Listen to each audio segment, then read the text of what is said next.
महाभारत के युद्ध के समय किस योद्धा की उम्र क्या रही होगी? वर्तमान में इंसान अधिक से अधिक 100 वर्ष जी सकता है। प्राकृतिक रूप से व्यक्ति की उम्र 125 वर्ष तक ही हो सकती है, लेकिन यह अपवाद ही कहें या रहस्य कि देवहरा बाबा 750 वर्ष तक जिंदा रहे। उनकी मौत 1990 में हो गई थी। त्रिलंग स्वामी, जिन्हें गणपति सरस्वती भी कहते हैं, उनकी उम्र 286 वर्ष की थी। त्रिलंग स्वामी का जन्म नरसिंह राव और विद्यावती के घर 1601 को हुआ था। वे वाराणसी में 1737-1887 तक रहे। इसी तरह शिवपुरी बाबा थे, जो 27 सितंबर 1826 में जन्मे और जनवरी 1963 में उन्होंने देह त्याग दी। बंगाल के संत लोकनाथ जी का जन्म 31 अगस्त 1730 को हुआ और 3 जून 1890 को उन्होंने देह छोड़ दी। आयुर्वेद शास्त्र के अनुसार मनुष्य की आयु लगभग 120 वर्ष बताई गई है, लेकिन वह अपने योगबल से लगभग 150 वर्षों से ज्यादा जी सकता है। कहते हैं कि प्राचीन मानव की सामान्य उम्र 300 से 400 वर्ष हुआ करती थी, क्योंकि तब धरती का वातावरण व्यक्ति को उक्त काल तक जिंदा बनाए रखने के लिए था। पौराणिक और संस्कृत ग्रंथों के अनुसार भारत में ऐसे कई लोग हुए हैं जो हजारों वर्षों से जीवित हैं। हिमालय में आज भी ऐसे कई ऋषि और मुनि हैं जिनकी आयु लगभग 600 वर्ष से अधिक होने का दावा किया जाता है। हिंदू पौराणिक ग्रंथों में उल्लेख मिलता है कि सदियों पहले ऐसे कई देव पुरुष थे जो सैकड़ों और हजारों वर्षों तक जीवित रहे थे। पुराणों के अनुसार अश्वत्थामा, बाली, व्यास, जामवंत, हनुमान, विभीषण, कृपाचार्य, परशुराम और मार्कंडेय ऋषि के अलावा अन्य कई ऐसे लोग हैं जिनके बारे में कहा जाता है कि वे आज भी जीवित हैं। क्या ये संभव है कि कोई व्यक्ति हजारों वर्ष तक जीवित रह सकता है? रामायण काल के परशुराम और जामवंत महाभारत में भी नजर आते हैं। हालांकि उस काल में 200 वर्ष की उम्र होना सामान्य बात थी। बौद्धों के काल तक भी भारतीयों की सामान्य उम्र 150 वर्ष हुआ करती थी। इसमें शुद्ध वायु, वातावरण और योग ध्यान का बड़ा योगदान था। भीष्म जब युवा थे तब कृष्ण और अर्जुन हुए भी नहीं थे। अब सवाल यह उठता है कि महाभारत युद्ध के समय भीष्म पितामह आदि की उम्र क्या रही होगी। आओ इसका एक विश्लेषण करते हैं। पहले के प्रतिष्ठित लोग 4 आश्रमों का पालन करते थे, अर्थात ब्रह्मचर्य आश्रम में 25 वर्ष रहने के बाद ही वे विवाह करते थे। लेकिन हम यहाँ मान लें कि उनमें से कई लोग ऐसा नहीं करते होंगे, तब फिर उम्र की गणना कैसे होगी? राजा शांतनु की पहली पत्नी गंगा से एक पुत्र हुआ जिसका नाम देवव्रत रखा गया। ये देवव्रत ही आगे चलकर भीष्म पितामह बने। जब इस देवव्रत की उम्र विवाह लायक हुई तब उसके वृद्ध पिता शांतनु से युवा सत्यवती ने विवाह किया।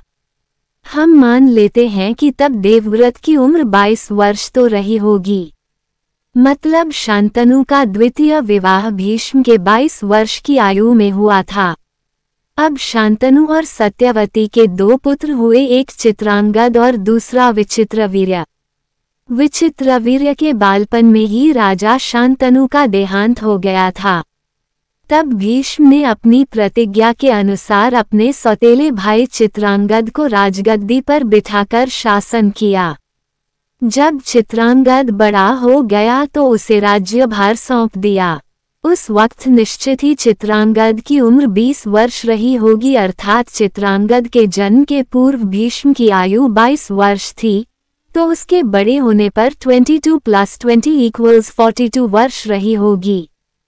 चित्रांगद के राजगद्दी पर बैठने के बाद उसने लगभग 8 वर्ष तक शासन किया और गंधर्वराज के साथ एक युद्ध में वह मारा गया। मतलब भीष्म की 42 वर्ष की आयु में 8 वर्ष जोड़ देने पर 50 वर्ष होती है। मतलब चित्रांगद की मृत्यु के समय भीष्म की आयु 50 वर्ष रही होगी। चित्रांगद के बाद भीष्म ने विचित्रवीर्य को गद्दी पर बैठाया, जो अभी इस लायक नहीं था। मतलब बालपन में ही उसे गद्दी पर बैठाया गया। चित्रांगद के लगभग 28 वर्ष की उम्र में मरने के बाद उसका भाई विचित्रवीर्य राज्य शासन के योग्य अर्थात यौवन दशा को प्राप्त नहीं हुआ था। लगभग 5 वर्ष के बाद विचित्रवीर्य के प्रौढ़ होने पर उसका विवाह हुआ अर्थात चित्रांगद की 28 वर्ष में मृत्यु के 5 वर्ष बाद विचित्रवीर्य ने राजगद्दी का भार संभाला। तब उसका विवाह काशीराज की अंबिका और अंबालिका नामक 2 पुत्रियों से विवाह हुआ। अर्थात इस समय भीष्म की आयु 50 + 5 = 55 वर्ष की रही होगी। विवाह होने के पश्चात 7वें वर्ष विचित्रवीर्य क्षयरोग से बीमार हो गया और 8 वर्ष में स्वर्ग सिधार गया। इस मान से भीष्म की आयु 55 + 8 = 63 वर्ष की रही होगी। चित्रांगद और विचित्रवीर्य दोनों पुत्रहीन मरे थे, इसलिए भीष्म के समक्ष ये यक्ष प्रश्न था कि आगे किसे राज्य सौंपा जाए। तब सत्यवती ने भीष्म से कहा कि आप अंबिका और अंबालिका के साथ नियोग करके पुत्र उत्पन्न करो, लेकिन भीष्म ने ब्रह्मचर्य की प्रतिज्ञा ले रखी थी। बहुत मनाने पर भी भीष्म नहीं माने। तब सत्यवती ने अपने पराशर ऋषि के संयोग से उत्पन्न पुत्र कृष्ण द्वैपायन अर्थात वेद व्यास जी से नियोग के लिए अंबिका और अंबालिका को भेजा। वेद व्यास ने अंबिका, अंबालिक और एक दासी के साथ नियोग किया। इससे धृतराष्ट्र, पांडु और विदुर का जन्म हुआ अर्थात इनके जन्म के समय भीष्म की आयु 63 + 2 = 65 वर्ष की हो चुकी थी। कहते हैं कि जब सत्यवती ने राजा शांतनु से विवाह किया था तो उसके पूर्व ही उन्होंने एक पुत्र को जन्म दिया था, जो कि पराशर का पुत्र था तथा जिसका नाम वेद व्यास था अर्थात व्यास जी की आयु भीष्म की अपेक्षा 16 वर्ष से कम मानी जा सकती है। इस मान से अंबा और अंबालिक के साथ नियोग के समय व्यास जी की आयु लगभग 50 वर्ष के करीब रही होगी। धृतराष्ट्र अंधा होने के कारण राज्य के अयोग्य ठहरा, लेकिन पांडु के प्रौढ़ होते ही पांडु को राज्य मिला। इतना होने के लिए कम से कम 18 वर्ष संपूर्ण होने आवश्यक हैं, इसलिए पांडु के राज्य अभिषेक के समय भीष्म की आयु 65 + 18 = 83 वर्ष तो निश्चित ही रही होगी।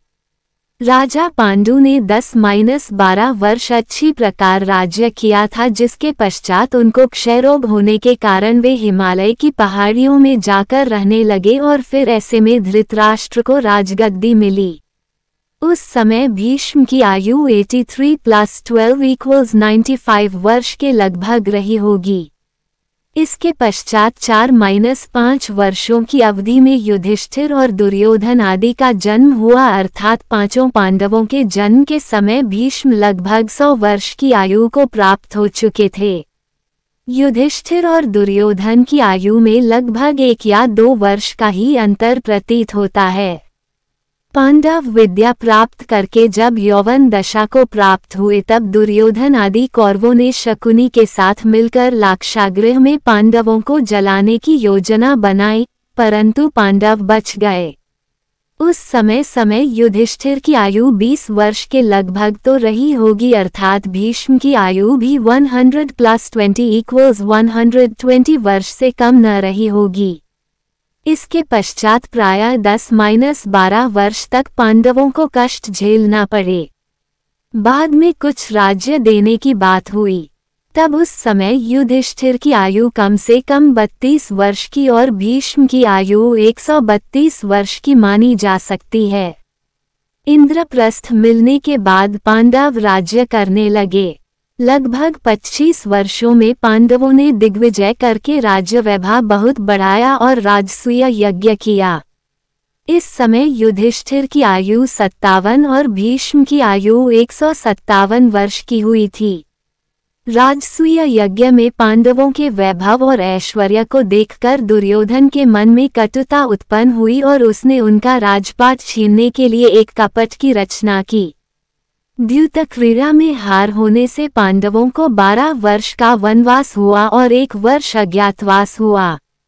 वनवास की समाप्ति के समय युधिष्ठिर की आयु 57 + 13 = 70 वर्ष की थी और भीष्म की आयु 170 वर्ष मान ली जाए। वनवास और अज्ञातवास की समाप्ति के बाद कुछ समय दोनों पक्षों का बातचीत करने में व्यतीत हुआ और उसके पश्चात महाभारत युद्ध हो गया और यह युद्ध 18 दिनों तक चला। उस वक्त भीष्म पितामह की आयु लगभग 170 वर्ष थी जब वे महाभारत युद्ध करते हुए शरशय्या पर शरीर त्याग गए। दरअसल भीष्म सामान्य व्यक्ति नहीं थे, वे मनुष्य रूप में देवता वसु थे। उन्होंने ब्रह्मचर्य का कड़ा पालन करके योग विद्या द्वारा अपने शरीर को पुष्ट कर लिया था। दूसरा, उनको इच्छा मृत्यु का वरदान भी प्राप्त था, इसीलिए उनकी उम्र इतनी लंबी रही थी। उपरोक्त बातें अनुमान पर आधारित हैं। अब आप भीष्म की उम्र के मान से अन्य सभी योद्धाओं की उम्र का अनुमान आसानी से लगा सकते हैं। कहते हैं कि युद्ध के 15 वर्ष बाद धृतराष्ट्र, गांधारी, विदुर आदि वन में चले गए थे। वहीं 2 वर्ष के अंतराल में उनकी जीवन लीला समाप्त हो गई थी।